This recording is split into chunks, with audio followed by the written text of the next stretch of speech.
every category consists different highest species inside this area. When we say rich, means this area is dominant with this species.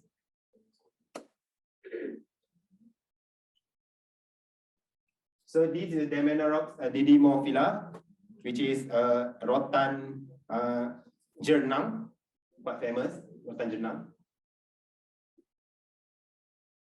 And this analysis, I was want to look for the composition, genus composition.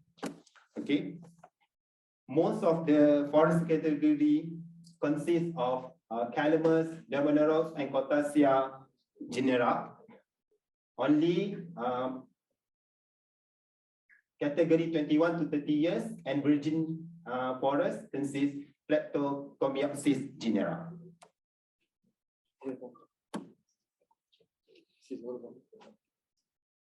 So for the conclusion, the 15 species of rattan from 4 genera were recorded for hill diterrokat forest of Ulu Muda Forest Reserve.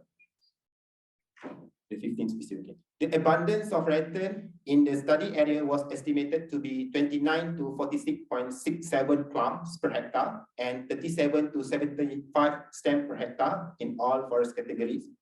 In terms of species, 𝗏𝗏𝗃𝗃 was found higher in mean number of clump in forest category 21 to 30 years after logging and virgin forest. For species composition, 𝗨𝗹𝗂 𝗨𝗪𝗋𝗃𝗍𝗍 and 𝗏𝗪𝗃 rigida were presented in all forest categories with various relative densities.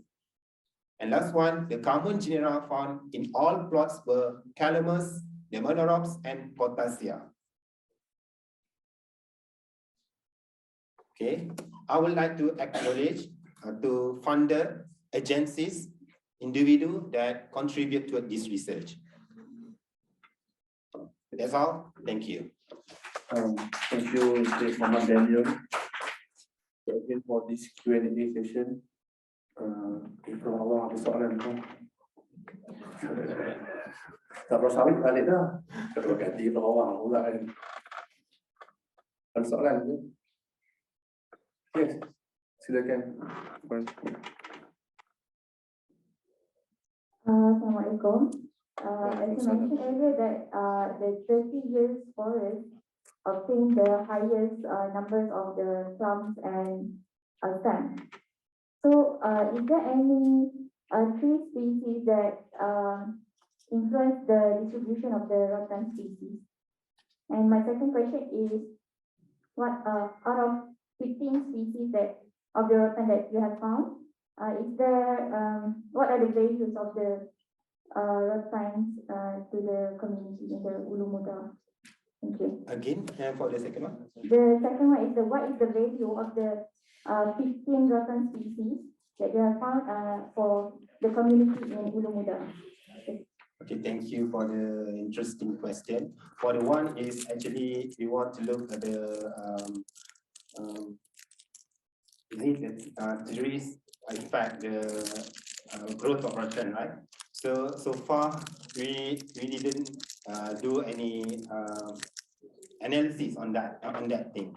So I'm really sorry, but if I do the analysis, can I get back to you later?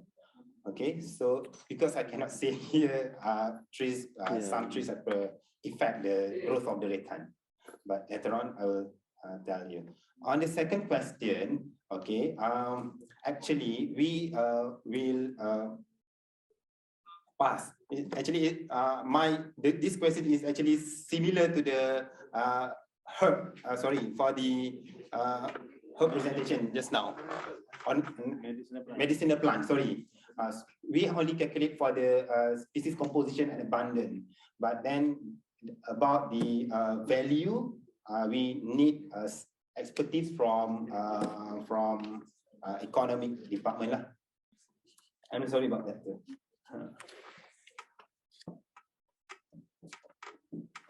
Next question. Okay, no question. Thank you, Mr. Muhammad Daniel. Oh, pasal apa?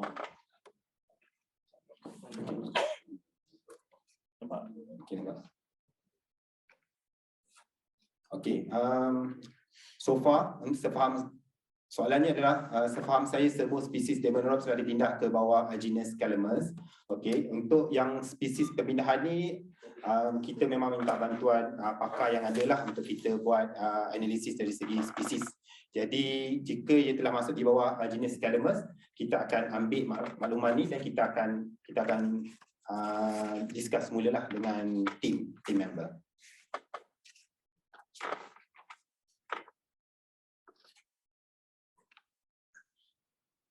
Terima kasih kepada Cik Ashraf Mansur atas question itu.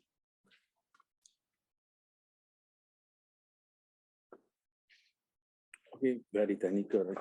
Very. Okay, thank you, Mr. Muhammad Daniel. Thank you.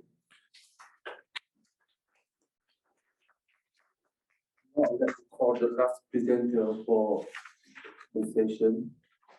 So I would like to call 𝗙𝗵𝗶𝗃𝗏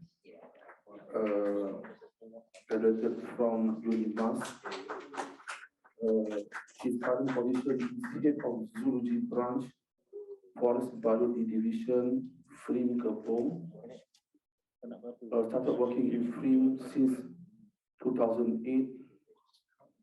Seconded to Forestry Development Division from 2007 until, for 3 months, from 1 April to 30 June, and appointed as the head of Zoology Branch FRIM, started from 1st June of 2013. Long list of publication, but what I can conclude is he published a lot of papers.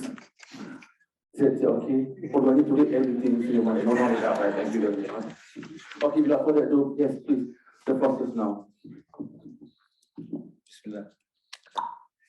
Bismillahirrahmanirrahim. Alhamdulillahirabbil alamin wassalatu wassalamu ala asyrafil anbiya'i wal mursalin wa ala alihi wa sahbihi ajmain.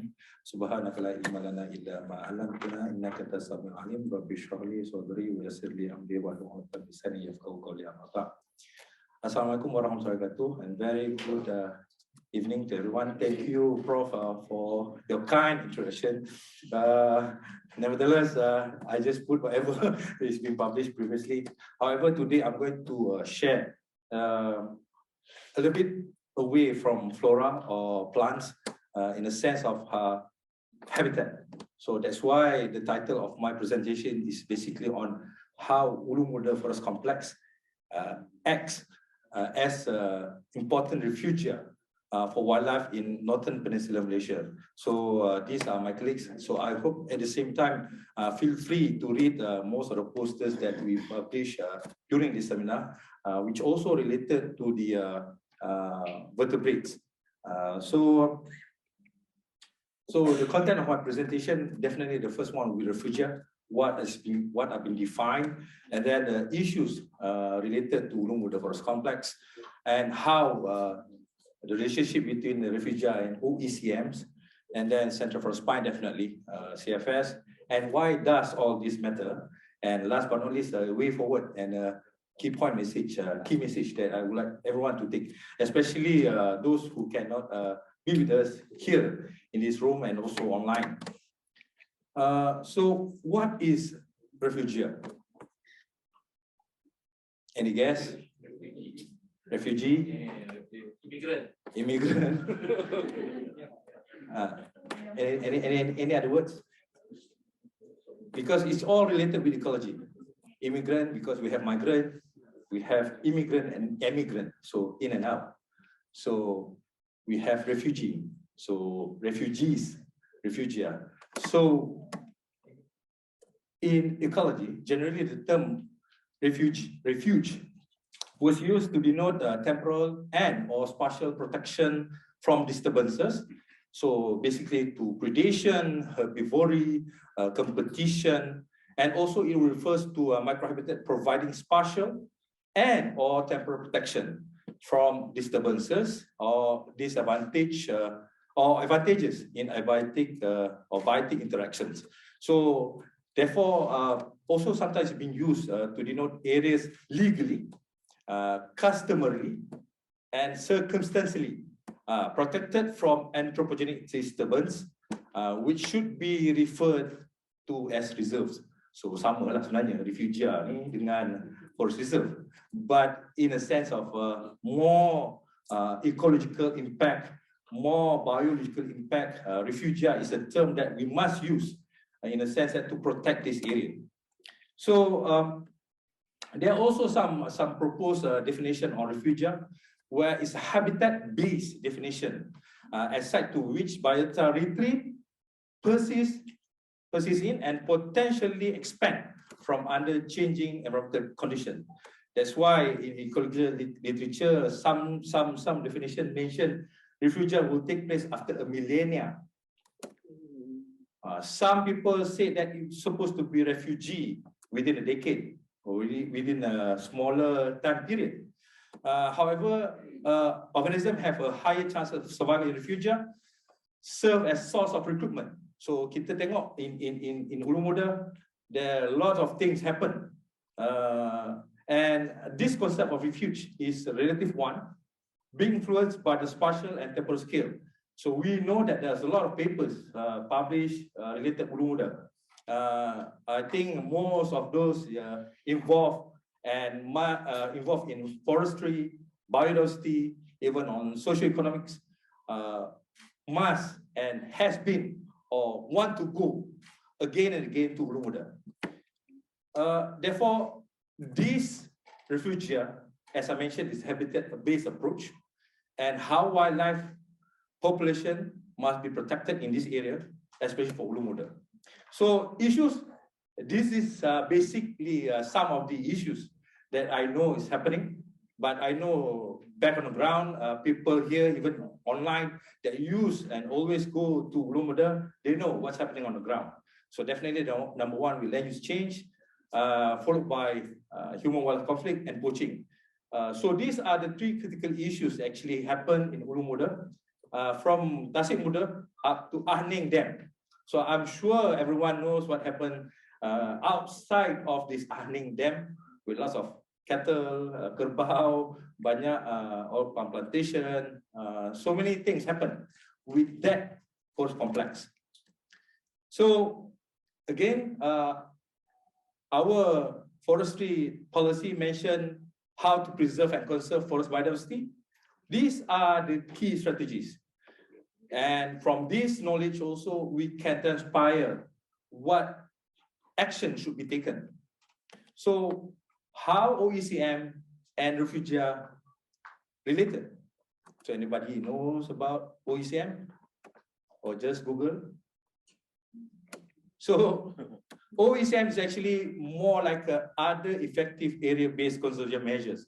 So we have protected area, we have forest reserve, we have many other systems that talks about how to protect an area. However, these OECMs basically define outside of this protected area. So that's why areas that are achieving in the long term and effective in situ conservation, which is in Ulu Muda itself, of biodiversity outside of protected areas. Why? Because the elephant, the tigers, the otters don't know that is forest reserve, that is plantation, that belongs to someone. So we need to have this. So we need to understand the concept. Where are these Ulu Muda forest complex need to be protected, need to be an important refuge for wildlife in the northern side, because we must remember this forest reserve connected to Yala province at Thailand. So this is the connectivity between these two countries actually. So under the National Policy on Biological Diversity, we pledge to safeguard our key ecosystem, species, and genetic diversity. And the target also mentioned effective area-based conservation measures, OECM, at least 25%, at least 20% by 2025. So here, the target also indicate where actually OECM refuge will be. So I would like to highlight here again and again, we have so many success stories in Sabah related to community-based. So therefore, perhaps Ulu Muda requires and need these community conserved areas. And perhaps Ulu Muda can be the one, with the first one, inshallah. So Central Forest Spine, we talk about this so many times, from one big area, become smaller forest reserve, smaller forest areas, become smaller forest area, and become smaller forest areas. And later on, now with SDG 15, we talk about urban biodiversity. So now we're trying to make things more green areas, green lands. So in Selangor, we have like Hulu Selangor area, where this the dam for Sungai Selangor. So for this, also again, Ulu Muda is very important area for this to be connected. There are 4 corridors in Kedah, and as you can see, all 4 corridors connected to Ulu Muda. despite going to the north, going to the south, or going to the east. So basically all connected to Ulu Muda. So why does all this matter? In fact, this figure can be duplicated, can be increased, can be added on later on. Because as for right now, based on the study that we've carried out since last year, and also some of the literature gathered, so we recorded at least 127 species of mammals, and probably more, and 285 species of avifauna and more. Why I said more? Because according to people that went to Ulu Muda definitely know Earth Lodge. And if you Google and go to Earth Lodge website, it mentioned 339 species, if I'm not mistaken, of birds in Ulu Muda. So that's a figure that we are talking about. However, I don't have the official record, the published information. Therefore, we have 61 species of amphibians, 75 species of reptiles, and at least 5 critically endangered species. Obviously, the pangolins, the helmet of hornbill, the tiger. These are among the critically endangered species. 21 endangered species and 35 vulnerable species. And habitat for umbrella species, as I mentioned, like tiger. But correct me if I'm wrong, either in this room or even in the online audience, perhaps if you have know any new finding or records on tiger at this area, I think that's also another good records, because obviously I think for the past 5 years we have not seen or heard much about tiger that exists in Ulu Muda. Something that is critically happening in Ulu Muda. So Malayan Gao, elephant, tapir, and one of the areas that actually have 10 species of hornbills rather than royal blue. So even Sarawak have 9. So we have 10 in Ulu Muda. So now is the plain pouch hornbill season. Just started until March next year. So if you all want to promote also Ulu Muda, if you want to go for birding, especially on the plain pouch hornbill, now is the time. And then at least 6. I know there's a lot of publication talks about salt licks. Some report mention 10. However, at least when we do sampling, we have 6 active salt licks. Names Irakumba, Air Hangat, Ayak Hangat, Sirih Keladi, Jawa, Bogor Besar, Bogor Kecil. These are the common salt licks that actually function, and that's why one of my colleague posters mentioned what are the vertebrates that actually visits all the salt licks. So this is the scenery in the morning, afternoon, evening. And these are some of the methods that we use. And on the right side, that's how we set our camera traps, because Ulu Muda is one of the hotspots where most of your camera traps are being stolen, because so many things inside. So this is the situation in Ulu Muda at Sirih Ayak Hangat, because it's very warm water. In fact, some of them try to eat those algae. Some of my colleagues tried. I don't know whether the elephant tea or elephant dung nearby that affected the taste. I'm not so sure. And then these are the situation. So 6:45 in the morning. So can you imagine the harm of the elephant? So we set our camera trap as high as possible, and we just managed to get specked.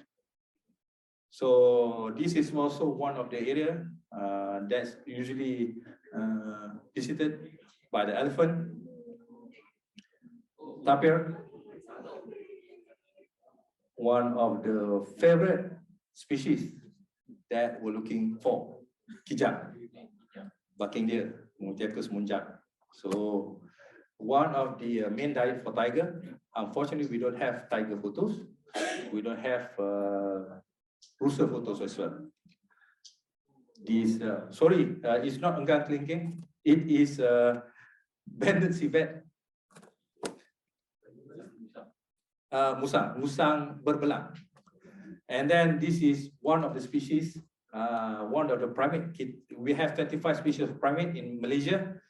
This is one restricted endemic to northern part of peninsula, Presbytis melalophos or femoralis. Quang Raya, August pheasant. This is the male one.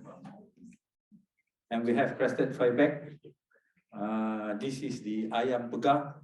So bukan harapkan pagar, it's harapkan pegar. Pegar makan padi. This is one of it. A rhinoceros hornbill. Oriental honey buzzard, one of the migratory raptor. Red water lapwing, rapang dada duit in Malay, and always flew. So whenever you try to get a photo of this, so you just laugh at you when you cannot take good photos. So this is red water lapwing. Yeah, I mean this is so many of them. And then in Kufu Panda we have crane, but we have oriental darter. We have spotted little frog. Look fierce but very slow moving creature. Very slow. Western Sunda spotted stream frog, Pulkarana Sunda Barat.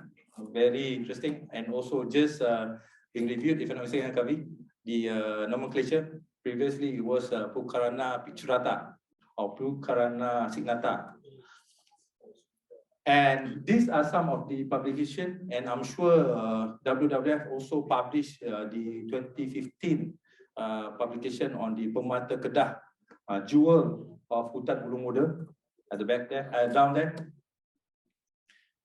And some of the publication also that we have published. So the way forward, I urge take home message, at least we try for these community conserve areas for Ulu Muda, because we very, I'll say, it's a norm that we say that we don't have enough manpower, we don't have enough money, we don't have enough resources. I think this is the best way on how we can protect this area with co-management with the community. So I think this is also a very good platform actually. And this morning we heard from the Dato' Sri also mentioned about that. Perhaps this is one of the KPI for Ulu Muda that can be take place later on. With that, I must say this. In Quran also mentioned about biodiversity. This is the verse that talks about biodiversity.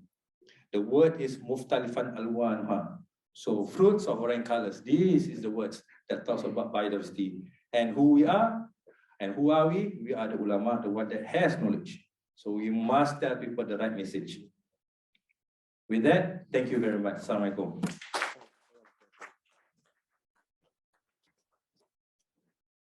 Mula dengan zoologi, balik dengan Ustaz Alhamdulillah. Hebat orang free orang. Boleh semua. So ada soalan ke pada audience?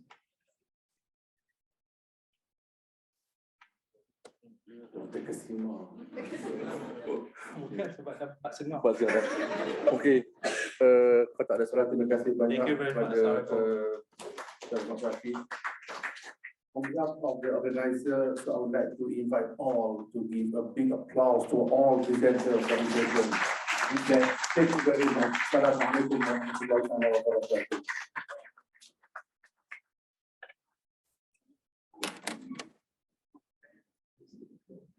Waalaikumsalam warahmatullahi wabarakatuh. Again, thank you, Associate Professor Dr. 𝗏𝗏𝗧 HaSamasri and all the speakers for a very interesting and engaging session this afternoon. As a thankful gesture, I'd like to invite Dr. Muhammad Rosli Harun, accompanied by Puan Rohana Abdul Rahman, in front for giving away the token of appreciation. Please welcome Associate Professor Dr. Bakti Hassan Basri.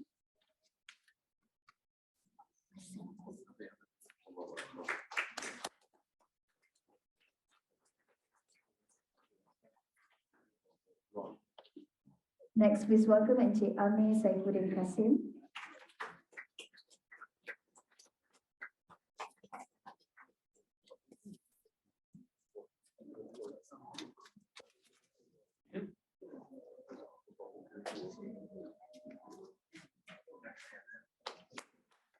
Please welcome 𝗦𝗘𝗘𝗘𝗖𝗛.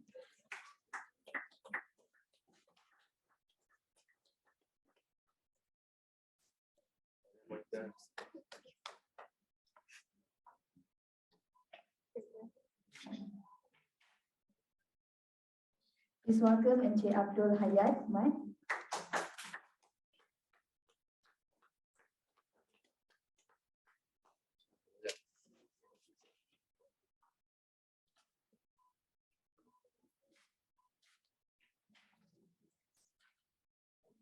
Please welcome Encik Muhammad Daniel Mat Sabri.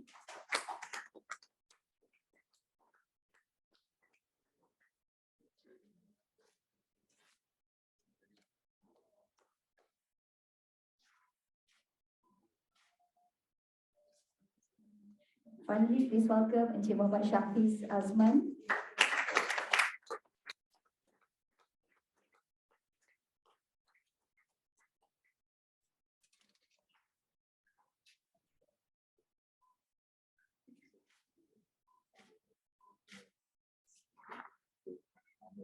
Thank you, Dr. Warisi and Farahana, for the token giving away. Ladies and gentlemen,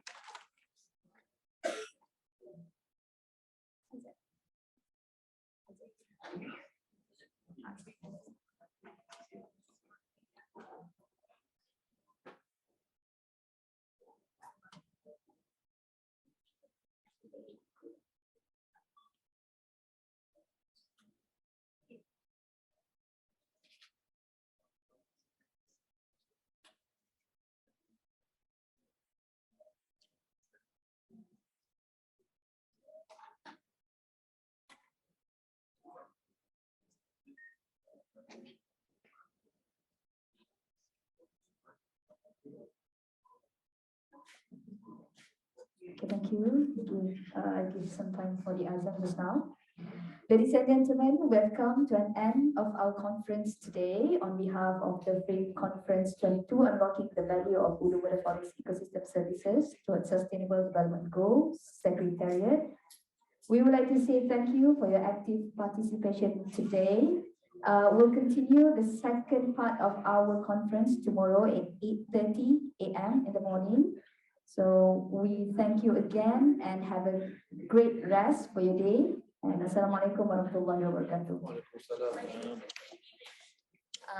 I'd like to invite everybody for tea break out of the hall, outside.